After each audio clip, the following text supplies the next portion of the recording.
Welcome to another video.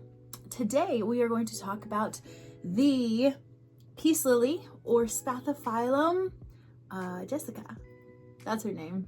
Let me show you. Alrighty, let's talk about my peace lily Jessica. So this is her, obviously, in all of her beautifulness. I've grown her for about 6 months, since September anyway, late September. I thought I would do a care video on this beautiful lady. She's a really fun peace lily. I have not gotten her to bloom yet, but she has variegation that changes according to light. There are different types of variegation. Some, like this one, change depending on how much light you give it. Others, it doesn't matter about the light necessarily. It's in the stem or the genetics. Anyway, as you can see from her stems, she grows in a self-heading manner, which means that the new leaf comes right out of the old leaf and it kind of stacks on each other. This new leaf got a little burned. I'm not quite sure how, but it did. I really enjoy the ruffles on the edges right here. It's really fun. It reminds me of lace. Very pretty. Her particular type of variegation is influenced by light. So the more light you give it, the curlier it gets. See how that's kind of curling in? And the whiter it gets. Whiter, like there's more white on it. It is a lot like the philodendron Florida Ghost. That philodendron also changes due to light, and it takes a few leaves for the change to really take hold. For instance, so like you might get a Florida Ghost that's completely white and you put it in lower light, and then say like 3 leaves later you're starting to get less white, comes in a little bit more cream colored, and then you get more minty colored, say like 5 or 6 leaves later.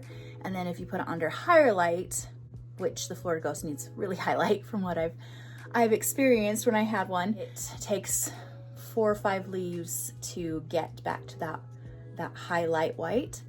And the spathiphyllum Jessica is the same. So this was grown under really high light, and as it grew, I gave it a little bit less light. So we have this one, and then this one. See how it's getting a little bit more green. And then this one. You can also see how it's curling in less, which is great. Then we have this leaf. I think this one's my favorite actually. And then this leaf right here. So pretty. Then this one. And I had her out in my living room with my anthurium on my anthurium shelf, and she was getting less light. So I moved her out there because I'm trying to dial in the variegation. I would really like to get variegation like this, or like this one right here. But she wasn't getting enough light, so you can see how it's turning more green. So I moved her back in here. When she was getting the most light, she was right here where this plant is, very close to grow light. I think this light puts out about 2,500 foot candles, so it's quite a bit. You can see how this newest leaf has even less variegation than the one before it, which is this one. So I moved her down to hopefully get it right in the sweet spot. Like I said, right now I have her growing right here next to that bright light. I have her lifted up a little bit, and we'll see how that goes. If it gets too white, I can just take her off at the little stand, and hopefully that will be enough to get it right to the perfect variegation. I really love just the shape of these leaves, how narrow they are and long. It's so pretty. All right, let's talk about substrate now. So I have her in an orchid mix. This orchid mix has perlite, has bark pieces. I have small bark pieces and large bark pieces. I also have Osmocote. You can see that. right there, right there, right there. It is slow release fertilizer, and I have worm castings in the mix as well. I always try to keep this moist, slightly damp, and how I do that is, so she's in no drainage, and she has a leca layer right here that I try to keep full. So this is essentially the water reserve, and through capillary action, her roots suck up the water, kind of like we do with a straw. You can see that she's got very happy roots. I got her as a tiny little plant. I think this was her biggest leaf right here. You can kind of see it yellowing a little bit because I let her dry out a little too much. Has been so happy just living like this, living her best life. Also, look at how pretty those leaves look when the light is shining on them.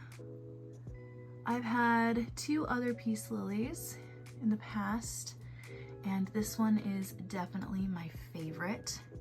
I can't get over how much it looks like lace. Like, look at that. It's so fun. She has not flowered yet, and which is fine. I find the flowers to kind of be messy, even though I do like how they smell. So when it does flower, I usually break off the spadix, the white flower part. Let me see if I can show you just a second. This is my Anthurium vitarifolium. She's gorgeous. She has a flower right now, and this is her spathe right here, and this is the spadix. And with the peace lilies, I just break this part off because it gets pollen everywhere. I just leave the spathe. It works out great for me. This is almost ready to get into the stigmatic fluid stage. I hope when it's there, I will be pollinating it, so I'll make a video on that to show you guys how that works. So now let's talk about fertilizer and things. I mainly feed her with liquid dirt. I put it in my water. I just have cranberry juice jugs because I like cranberry juice. I wash them out and refill them, and I put it in that, and then I use that to water my peace lily. We have pretty good water here. It comes out of the mountain, so it doesn't have a lot of chlorine or other additives at all in it. It just has natural sediments and things. So I'm pretty lucky in that regard. So I haven't had any fertilizer burn or anything like that with her. The only problem I've had is when she's dried out a little too much, and she gets these little brown tips. When that happens, you can see this one. So I just try and keep her reservoir filled, and she's really easy. So I definitely recommend, especially if you have the light. This grows pretty compact. You can see it doesn't have too large of a wingspan, although I'm really excited for these leaves to get bigger. I have not had any pests on her so far, and I hope it stays that way. Anyway, she's pretty simple. Definitely more high maintenance than a regular peace lily, like a fully green one. It's really fun to try and figure her out, get the type of variegation I want, and hopefully she can get really, really big and be super happy. I think that's pretty much everything I do. I, dust her so that she can get all the light, and I really enjoy growing this plant. Well, thanks for watching this care video. Hopefully it was comprehensive. If I missed anything, or if you have any other questions, please feel free to write in the comments below. I hope you all have a great day, and I will see you next time. Bye.